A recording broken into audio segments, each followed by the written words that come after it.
Hello मित्रांनो, तुमच्या Marathi Dick चॅनलवर स्वागत आहे। मी तुम्हाला मराठी डिक चॅनलवर रोज नवीन इंग्रजी शब्द शिकवणार। तर चला समय नष्ट न करता आजच्या व्हिडिओमध्ये शिकूया इंग्रजी शब्द।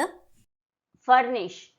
फर्निशचा मराठीत अर्थ जरूर आहे त्या वस्तूंनी सुसज्ज करणे, घरात, खोलीत वगैरे फर्निचर मांडणे किंवा माहिती इत्यादी पुरवणे होत आहे। फर्निशला आपण वाक्यात प्रयोग करून बघूया। पहिला वाक्य आहे I will furnish my house with furniture।